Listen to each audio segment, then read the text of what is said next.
오늘 주시는 하나님의 말씀은 요한복음 2장 18절서부터 22절까지의 말씀입니다. 요한복음 2장 18절서부터 22절까지의 말씀입니다. 저와 여러분이 한 절씩 교독하시도록 하겠습니다. 제가 먼저 받들어 읽습니다. 이에 유대인들이 대답하여 예수께 말하기를 네가 이런 일을 행하니 무슨 표적을 우리에게 보이겠느냐. 예수께서 대답하여 이르시되 너희가 이 성전을 헐라 내가 사흘 동안에 일으키. 유대인들이 이르되 이 성전은 46년 동안에 지었거늘 네가 33일 동안에 일으키겠느냐 하더라. 그러나 예수는 성전된 자기 육체를 가리켜 말씀하시. 함께 읽습니다. 죽은 자 가운데서 살아나신 후에야 제자들이 이 말씀하신 것을 기억하고 성경과 예수께서 하신 말씀을 믿었더라. 아멘.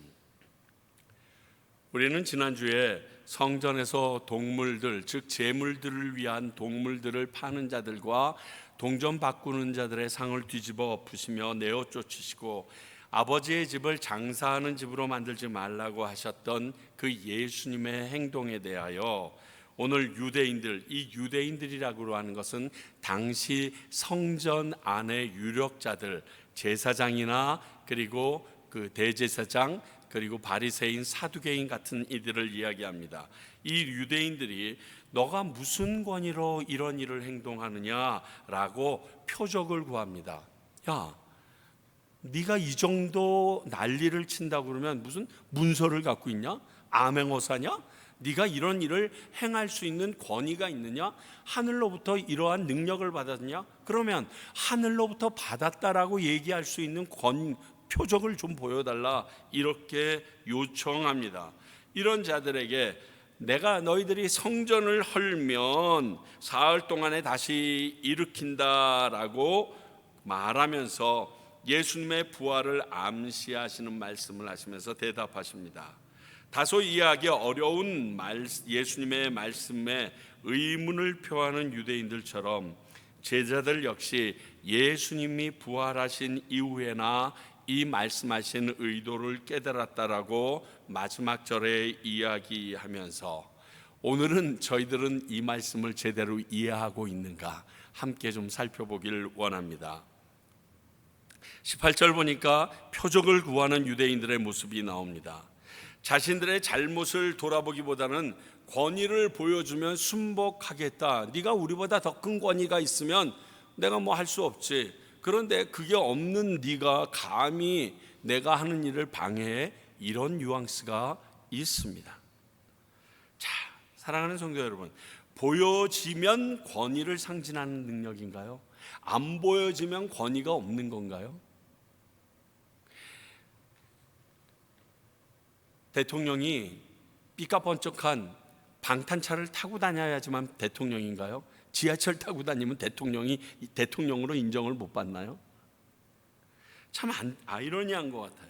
그렇다면 과연 그들에게 표적을 보여주면 그들이 믿었을까요? 아니, 예수님의 공생의 기간 동안 보여주신 표적이 부족합니까? 이미 이전에 가나의 혼인잔치로부터 시작된 표적들이 그들에게 정신없이 딸려 나오는 것을 봅니다. 물론 이런 표적들을 보고서 믿고 따르는 무리들이 있는 것 압니다.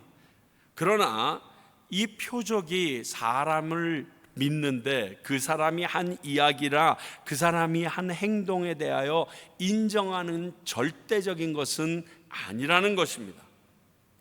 우리가 잘 아는 대로 마태복음 7장을 보게 되면 마지막 날에 수많은 사람들이 심판주이신 예수님 앞에 나와서 이렇게 얘기한다고 그럽니다. 주여 주여, 내가 주의 이름으로 많은 권능을 행하였나이다. 기적을 행했고 귀신도 내쫓았고 병도 고쳤습니다. 그런데 나를 모른다고 하십니까? 그때 예수님은 그들에게 도리어 쏘아 붙이시듯이 불법을 행한 자라고 책망하시면서 그들에게 천국 들어오는 것을 거부하신다는 말이 있음을 보게 되면 기적을 행하는 자들의 모든 기적이 하나님으로부터 온 것은 아닌 것 같습니다. 이것을 우리가 깨어 있어야 됩니다. 이 시대, 특히 말세지 말에 어둠의 세력들이 보여주는 그 기적들, 그 영적인 능력들에 현혹되지 않으셔야 됩니다. 자, 예수님께서 이 이후에 요한복음 11장에 내려가게 되면 예루살렘에서 아주 가까운 베다리라는 곳에 나사로, 마리아, 마르다 그 자매들이라고 그러나요? 살고 있었습니다. 그런데 나사로가 죽게 되어집니다. 그리고 그 죽은 나사로에게 가셔서 예수님께서 그를 살리시죠. 그 일을 한 이후에 오늘과 같은 말을 했던 이 유대인들이 뭐라고 얘기했냐면 요한복음 11장 47절, 이때 대제사장들과 바리새인들이 공회를 모이고 이르되 이 사람이 많은 표적을 행하니 우리가 어떻게 하겠느냐. 여러분, 여 위에 나오는 대제사장과 바리새인은 친할 수 없는 사람들입니다. 대제사장은 사두개파에 속하는 사람입니다. 그리고 바리새인 그 자체로 이들은 성령도 인정하고 부활도 기적도 천사도 다 인정하지만 이 제사장 부류에 속한 사두개인들은 이러한 기적적인 현상 그리고 천사나 부활 이런 거 기적 하나도 인정하지 않는 두 파인데, 그들이 유대인들의 높은 위치에 있다가 하나가 돼서 지금 얘기합니다.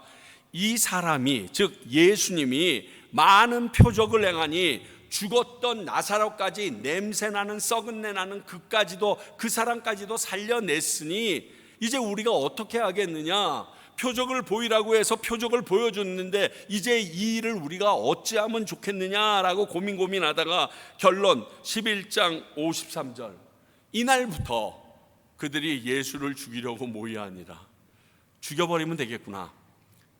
죽여버리면 이 사람이 했던 일도 다 묻히겠지. 지금 이렇게 생각하는 거예요. 그러니까 오늘 유대인들이 너 무슨 권위로 지금 이렇게 행동하느냐? 네가 그 권위를 증명할 만한 표적을 보여라. 표적 아무리 보여봤자 그들은 듣지 않고 믿지 않고 그 권위를 인정하지 않겠다는 게 확실합니다. 하나님의 아들로서의 표적을 보여줘봤다 소용없다는 것을 예수님은 이미 아셨습니다. 그러니까 그들이 이해할 수 없는 소리를 하는 것처럼 들려졌겠죠. 모든 표적이요 하나님의 권위를 말하는 것이 아니며, 더불어 그런 표적을 보았다고 모두 다 그 권위를 인정하는 게 아닙니다. 여러분, 자신들도 인정하지 않는 이런 표적을 무의미하게 요구하는 유대인들을 오늘 우리는 봅니다. 더불어 자신들도 책임지지 못하는 이런 표적을 구하는 유대인들이 우리들의 모습일 수가 있어요. 하나님, 내게 이것만 해주시면, 하나님 나에게 기도하는 이 내용이 이루어지게만 해주시면 내가 당신을 내 주로 믿고 섬기며 따르겠습니다. 우리 이런 기도 예전에 그리고 급할 때 하곤 하는 기도의 내용입니다. 근데 그 일이 이루어졌어요. 그리고 그 말씀대로 우리가 살아내든가요? 살면 몇 개월이나 그렇게 살든가요?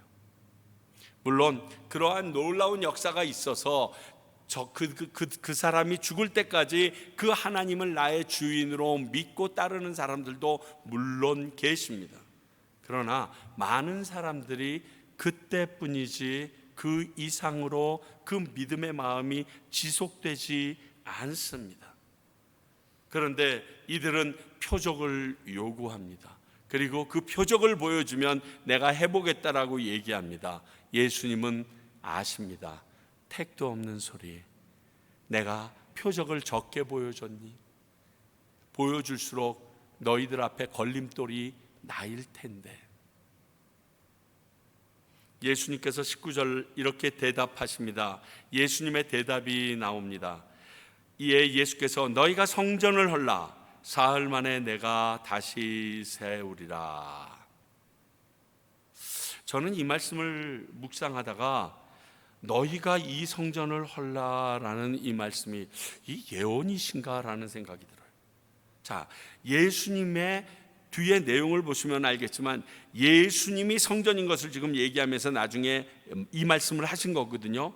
예수님의 죽임에 관여한 그들에 대하여 예언한 게 아니신가? 이런 생각이 들고요. 지금처럼 강도의 소굴로 변하여가는 하나님의 성전이 이미 허물어지고 있는 것을 의미한 것이 아닌가. 두 가지가 다 의미가 있는 것 같아요. 그렇습니다. 근데 하나 확실한 게 뭐죠? 너희가 이 성전을 헐라. 예수님은 성전을 허시지 않습니다. 사람들이 성전을 헙니다. 사람들의 손과 사람들의 모함에 의하여 하나님의 거룩한 성전이 무너져 내립니다. 더불어 교회도 하나님이 허신 적이 없습니다. 사람들에 의하여, 세칭 믿는 자들이라는 자들에 의하여 허물어지는 성전이 더 많습니다. 여기가 모슬렘 지역도 아니고 터키도 아니지 않습니까? 터키나 모슬렘 지역 같으면 진짜 자살 특공대가 이렇게 예배 보는데 폭탄을 가지고 들어와서 알라요 그러면서 뻥 하고 터뜨려서 교회를 허물어버리고 무너뜨리고 같이 예배 보던 사람을 죽여버리고 하는 일이 지금도 일어나고 있습니다. 그러나 그게 아니거든요. 누구에 의하여? 편안하게 예수 믿는 곳이면 곳일수록 예수님을 믿고 따른다는 교회에 열심히 출석하는 사람들로 인하여 교회도 허물어집니다. 저는 이 말씀을 들으면서 이게 팍 찔렸어요. 유찬아, 너 때문에 하나님의 교회가 무너질 수 있어. 하나님에 의해서는 절대로 교회는 허물어지지도 않고 흔들리지도 않고 무너지지도 않아. 하나님은 그 일을 할 수 없어. 왜? 핏값으로 세우셨는데. 여러분, 내가 제일 소중히 여기는 건요, 불나거나 지진 나면 제일 먼저 들고 뛰어나오는 겁니다. 교회가 그런 존재예요, 하나님에게. 그런데 하나님이 그 일을 하시겠습니까?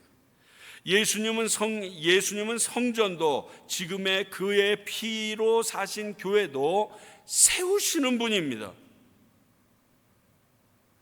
분명히 얘기했죠. 예수님께서 내가 사흘 동안에 일으키리라, 다시 세우리라, 이 말 의미거든요. 그러므로 우리 교회가 세상 사람들이 말하는 눈에 보이는 대로 성장하는 것도, 그리고 내가 무너지지 않고 있는 것도 내가 잘해서가 아닙니다. 왜 여기서 내가 등장한다고요? 내가 하나님의 거룩한 성전이기 때문에. 우리 믿는 자 한 사람 한 사람이 내가 무너지지 않고 모든 사람들에게 의하여 손가락질 당하지 않고 무너져 내리지 않는 것도 내가 하는 일이 아니라 하나님께서 나를 붙들어 주시기 때문입니다. 그러니까 좀 자랑하지 말고 겸손히 하나님께 영광 돌리며 사는 게 우리들의 바른 모습입니다. 오늘 말씀은 21절을 통해서 예수님의 육체가 성전이라고 확실히 알려주고 계십니다.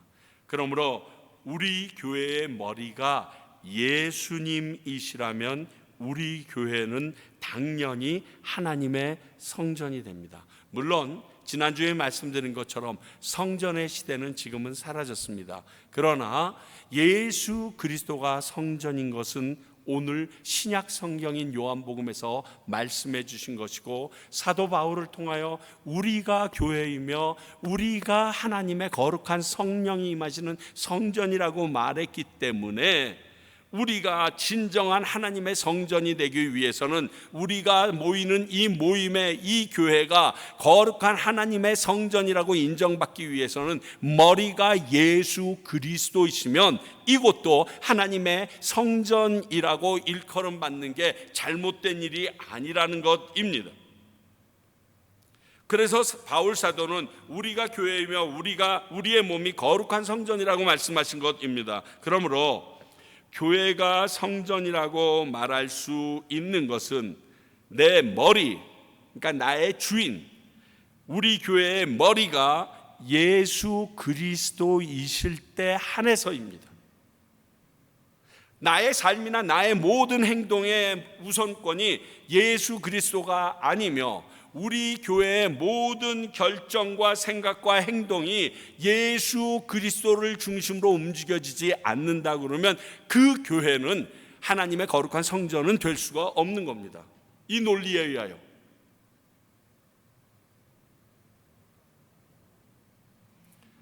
눈에 보이는 성전만 성전일까요?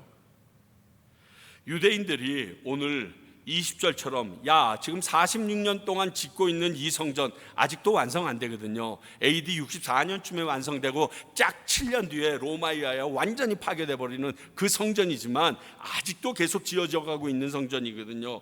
그런데 이 성전에 대해서 네가 3일 동안 짓겠다고 이렇게 비웃음을 날릴 수밖에 없는 것은 어쩌면 당시에는 당연한 모습입니다. 그러나 예수님은 너희들이 이 한계를 넘어서 예배의 장을 넓혀줄 게 나다라는 의미가 포함되어 있는 거예요.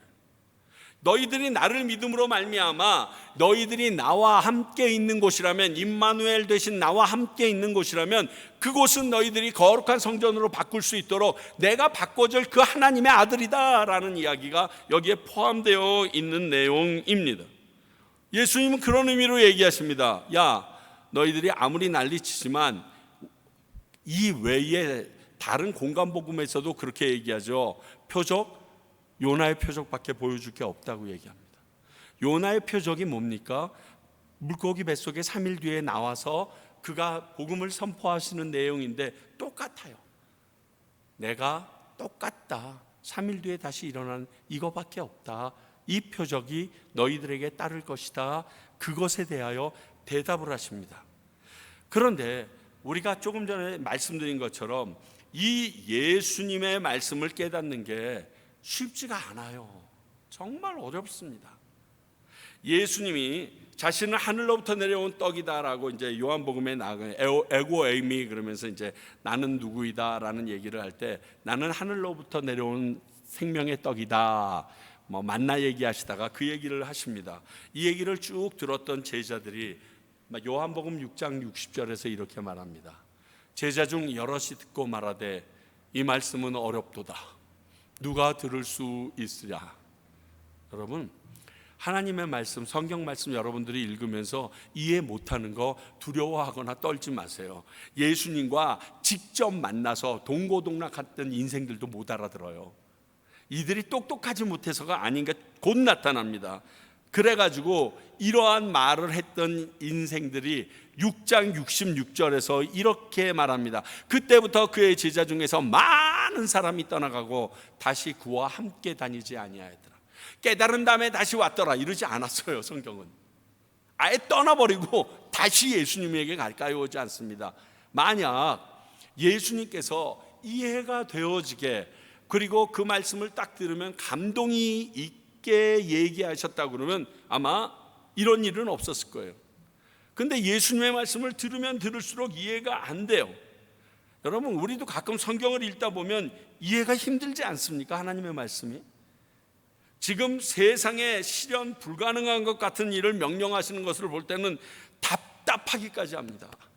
목사님, 하나님 지금 이렇게 내가 살면요 이 세상에서 완전 세되는 거 아세요? 이런 내가 도대체 어떻게 이 세상을 살 수 있겠습니까?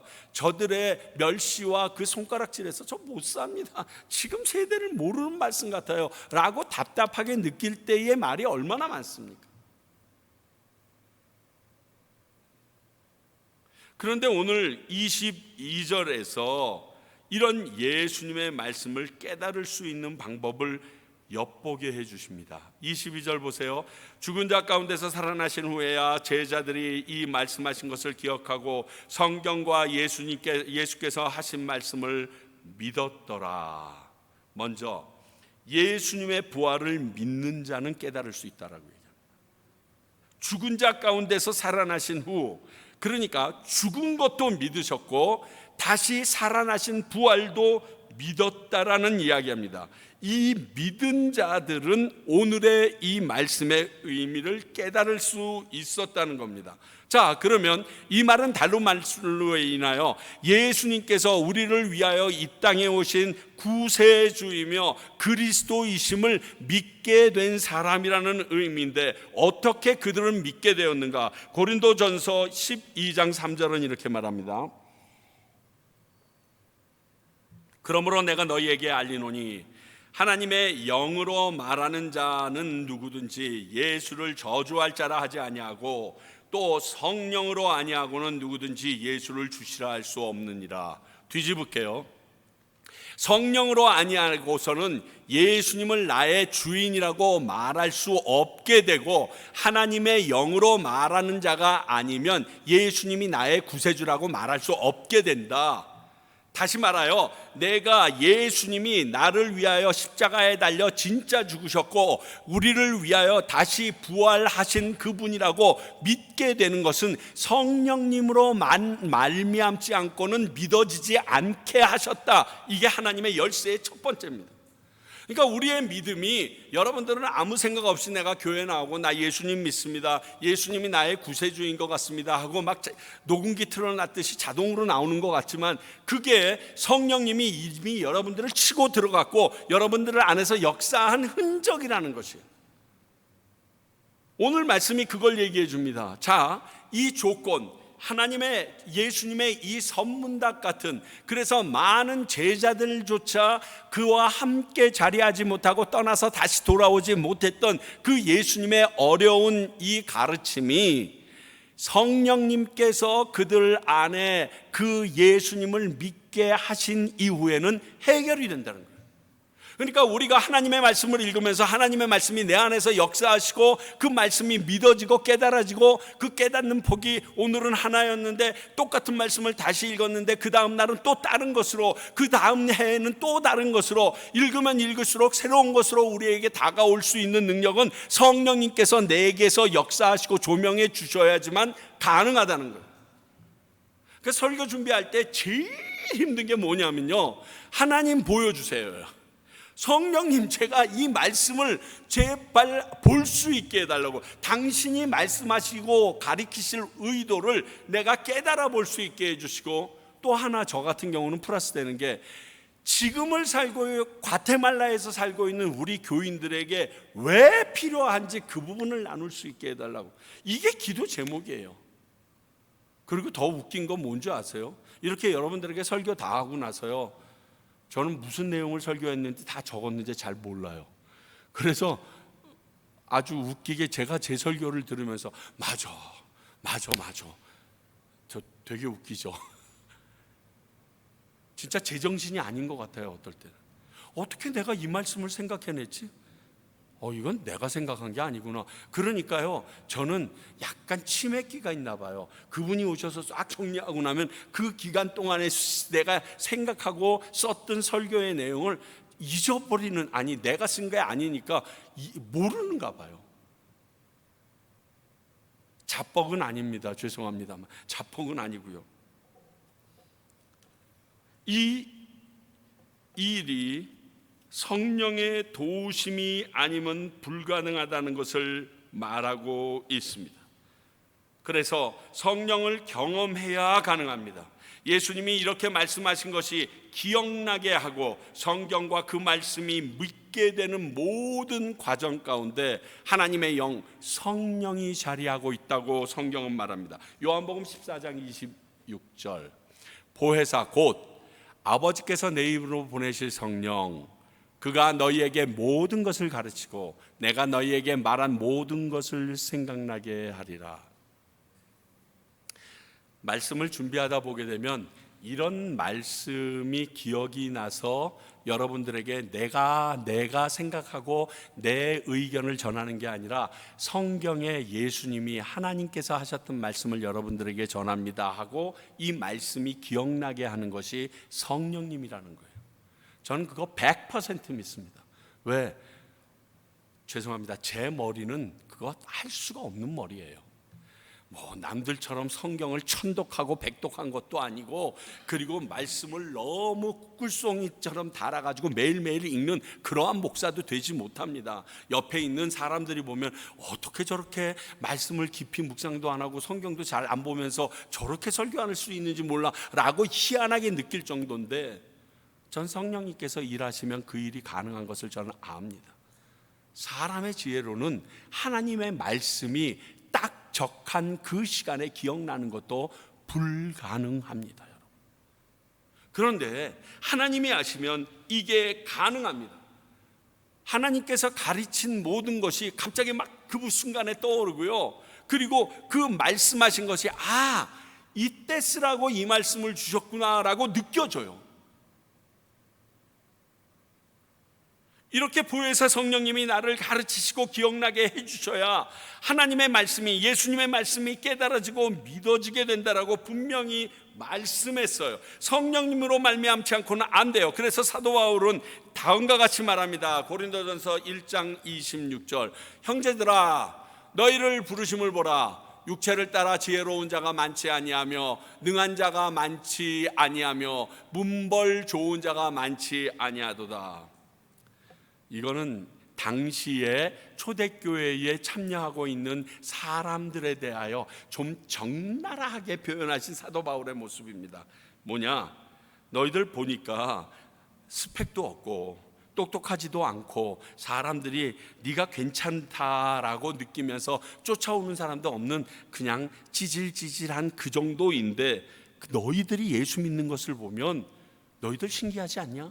너희들보다 더 많은 공부를 했고 더 많은 재산을 가지고 있고 많은 사람들이 똑똑하다고 그러고 라삐하고 따르는 자들은 예수님을 믿는다고 이 자리에 모이지 않는데, 해피르면 너희들 같은 존재, 너희 주변을 돌아봐.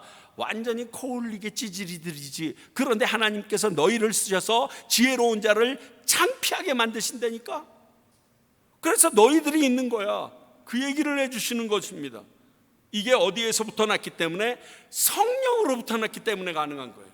이게 사람이 열심히 노력해서 가능한다라면 참 어렵습니다. 물론 열심히 공부하고 지혜로운 자를 하나님께서 성령을 더하게 하셔서 마틴 루터나 존 깔뱅이나 이러한 사람들을 써가지고 아퀴나스 이런 사람들을 써가지고 하나님의 말씀이 체계를 잡게 하시는데, 그들을 많이 사용하시는 것도 있습니다. 막 20살에 미국 대학교 총장이 되는 이러한 엄청난 사람들을 써서 하나님께서 그 부흥을 일으키실 때도 있지만, 그게 전부다가 아니라 성령님께서 그들을 붙잡았을 때 역사가 일어나요.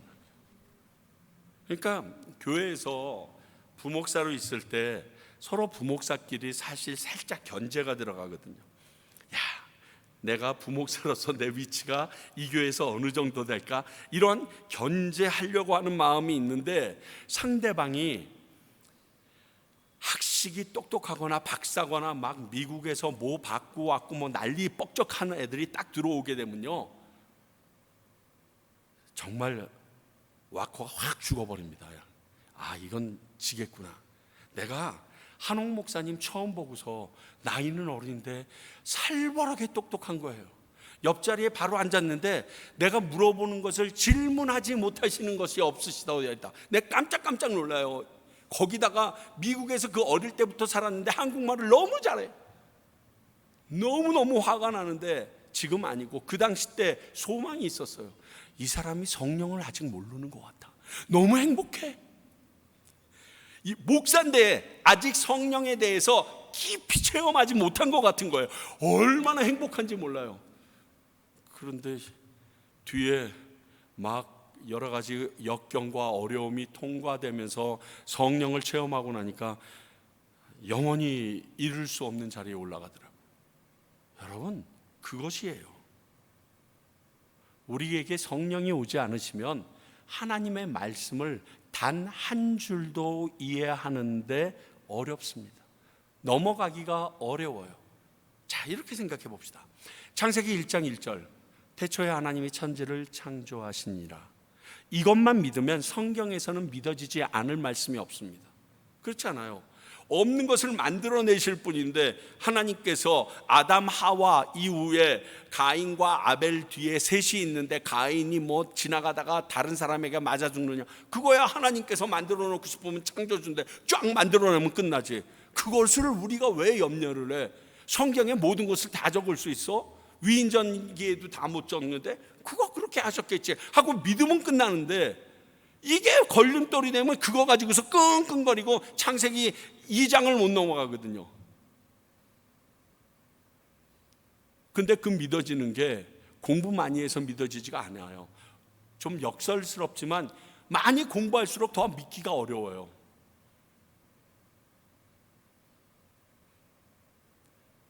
근데 성령님이 툭 치면 나는 옆에서 손주가 읽어줘야지만 성경을 들을 수 있는데 그 할머니들은 이해해요. 믿어요.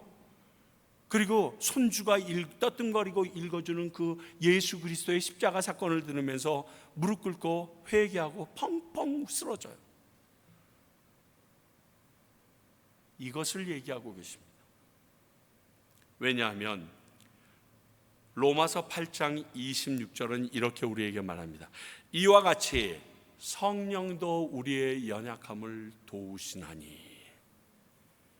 우리의 연약함을 도우시는 게 성령님이시기 때문에 그래요. 난 똑똑하지 못해요. 난 들으면 금방 잊어먹어요. 그게 무슨 말을 의미하는지 깊이 생각할 수 있는 능력이 없어요. 그거 상관없어요. 성령님께서 내 옆에 계시면 내 그 연약한 부분들을 채우시고 필요한 만큼 허락하세요.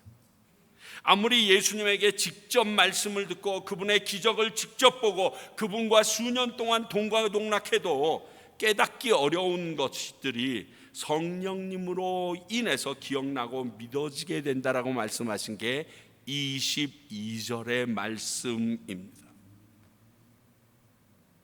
저는 이 22절 말씀이 앞에 있는 말씀, 이렇게 유대인들이 뭐라고 하고 예수님이 뭐라고 얘기한 것보다 더 중요하다라고 생각해요. 왜? 이 부분이 해결되면 앞에 문제는 아무 문제도 안 되니까.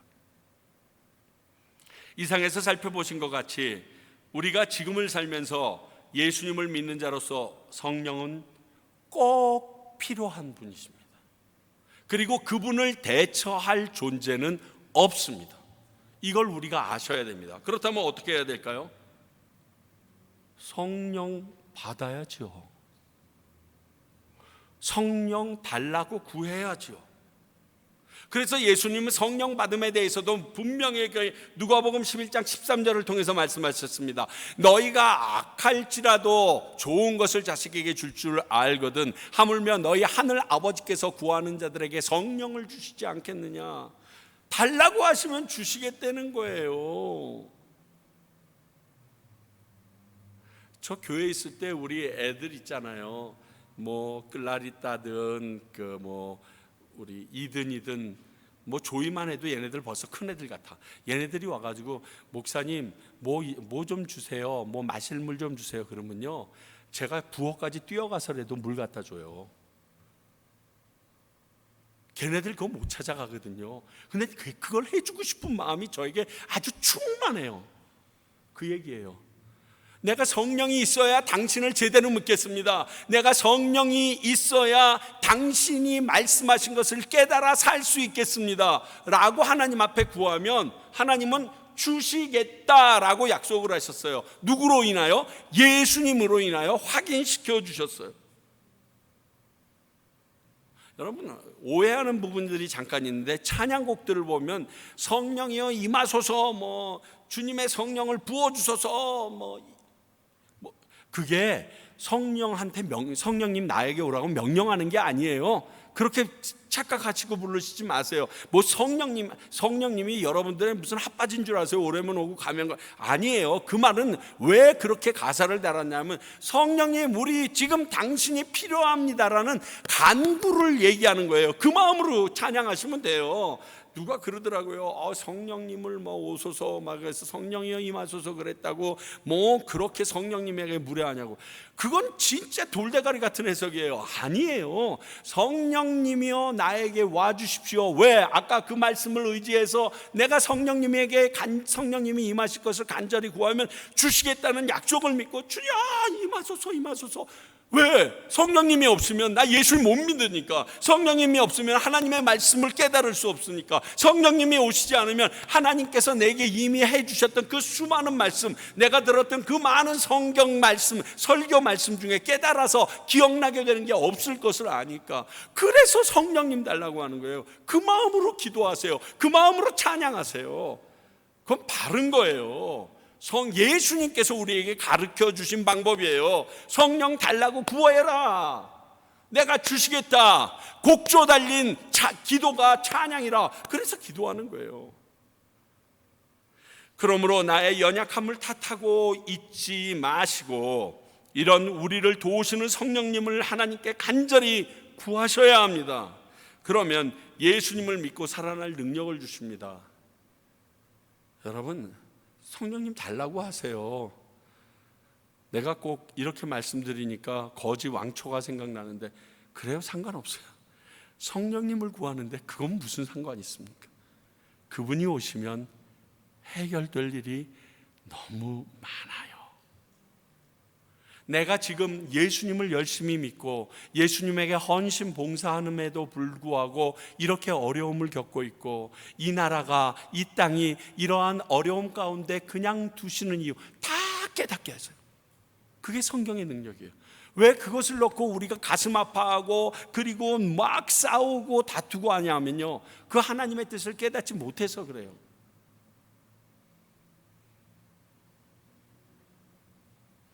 이렇게 예수님 부활 승천 이후 성령의 강림을 경험한 제자들과 믿는 자들이 그동안 예수님이 하신 기적과 행동, 가르침까지 깨닫게 된 것이라고 22절은 말합니다. 예수님이 부활하고 나서 성령이 그들에게 임하고 나니까, 이 말이 예수님의 육체에 대해서 얘기하신 것이었구나 깨달아지더라고요. 그러니까 당시에 그들은 못 깨달았을 거예요. 그 옆에 있는 제자들도 못 깨달았다는 뜻이에요. 우리들도 이게 믿어지고 깨달아지는 것은 성령님이 나를 건지고 지나가야 되는 거예요.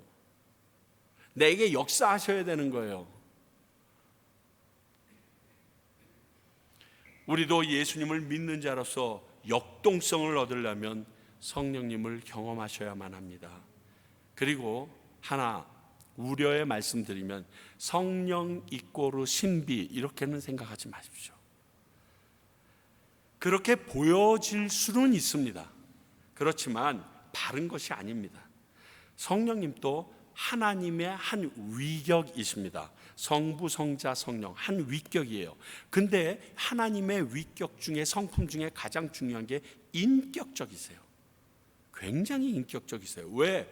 우리가 하나님의 형상을 받아서 만들어진 존재이기 때문에 그래요. 그게 확실합니다. 그러므로 성령님을 경험하는 것에 대해서 두려워하거나 다른 이상 현상을 기대하거나 하는 것은 바른 모습은 아닙니다. 나는 성령님을 전혀 경험한 것 같지 않아, 방언도 못하고 떨림도 못 느꼈고 이렇게 얘기하실 수도 있어요. 그럼에도 불구하고 여러분들에게 맞게 성령님께서 인쳐 지나가서 어느 날 갑자기 문득 말씀이 기억나게 하시고, 어떤 상황이 펼쳐졌을 때 그 하나님의 말씀이 내 머리와 내 마음을 때려서 예전에 내가 했던 행동과 말을 하지 않고 하나님께서 말씀하셨던 가르침대로 내 말과 행동이 변화되어, 다 성령님이 하시는 일이에요. 사랑하는 성도 여러분, 성전과 예수님은 하나이십니다. 그 성전이신 예수님께서 우리의 머리가 되어주시고 성령님이 우리를 붙잡아 주시면 우리는 그것으로 예수님의 증인된 삶을 살 수 있게 됩니다. 이 논리를 기억하십시오. 그리고 여러분, 매일 아침에 일어나서 오늘 성령님 나와 함께 동행해 주세요, 이 기도는 매일 반복해도 과하지 않은 기도입니다. 그 기도를 통하여 성령님과 동행하며 살아가는 저와 여러분이 되시기 바랍니다. 기도하겠습니다. 성령님, 이 시간 우리 가운데 말씀하시고 역사해 주심을 믿습니다. 또 우리와 더불어 영원히 함께 하실 것을 믿으며 감사드립니다. 때로는 그 성령님으로 인하여 내가 세상적 방법으로 모든 일을 행하고자 할 때 부담이 되게 될 수도 있지만, 그럼에도 불구하고 성령님을 꼭 붙잡고 나가게 하시며 오늘 예수님께서 보여주신 그 귀한 모습이 기억나게 하시사 세상에서 나를 향하여 날아오는 화살을 능히 이겨낼 수 있는 능력 가지고 살게 하여 주시옵소서. 지금은 우리 주 예수 그리스도의 은혜와 하나님 아버지의 사랑과 성령님의 이런 무궁무진한 역사하심이 오늘 내가 예수님의 말씀이 믿어지고 깨달아지고 살아갈 수 있는 능력 주심에 감사하는 우리 교회 성도님들과, 그리고 성령님이 머리 되시는 평강교회, 그리고 그 성령님의 말씀대로 움직여지고 있는 많은 선교사님들 가운데 이제로부터 영원히 함께 하시기를 간절히 축원하옵나이다. 아멘.